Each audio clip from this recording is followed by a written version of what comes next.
आणि 24 डब्यांच्या मेल एक्सप्रेससाठी मुंबईतील छत्रपती शिवाजी महाराज टर्मिनसमधील फलाट क्रमांक 10 आणि 11 ची लांबी वाढवण्याचं काम सध्या मध्य रेल्वेनं हाती घेतलंय। यासाठी शुक्रवारी 24 मे पर्यंत रात्रकालीन विशेष ट्रॅफिक आणि पॉवर ब्लॉक असेल। या ब्लॉकमुळे लांब पल्ल्याच्या अनेक गाड्यांवरती परिणाम झालाय। काही गाड्या रद्द करण्यात आल्या। मी सध्या छत्रपती शिवाजी महाराज टर्मिनल्स येथे आहे। 10 आणि 11 प्लॅटफॉर्मच्या विस्तारासाठी आजपासून ते शुक्रवारी 24 पर्यंत रात्रकालीन विशेष ट्रॅफिक आणि पॉवर ब्लॉक घेण्यात आलेला आहे। या ब्लॉक दरम्यान अभियांत्रिकी विद्युतीकरणासंबंधित इंटरलॉकिंग कामे पूर्ण करण्यात येणार आहेत।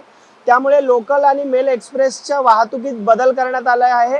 तर प्रगती express, intercity express, Tapovan express, Vande Bharat train या रद्द करण्यात आलेल्या आहेत। विशेष म्हणजे शनिवार 1 जून 2024 पर्यंत दररोज रात्री विशेष ब्लॉक या 10 आणि 11 नंबरच्या प्लॅटफॉर्मच्या विस्तारासाठी असणार आहे। यामध्ये आपण पाहिलं तर उपनगरीय रेल्वेवर देखील याचा परिणाम होणार आहे। आपण पाहिलं तर यामध्ये अनेक एक्सप्रेस गाड्या आहेत त्या सध्या रद्द करण्यात आलेल्या आहेत। त्यामुळे प्रवाशांचे कुठेतरी हाल होण्याची शक्यता आहे।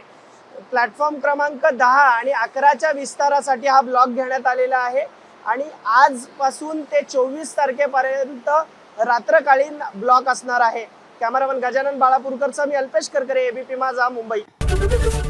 एबीपी माझा, उघडा डोळे बघा नीट।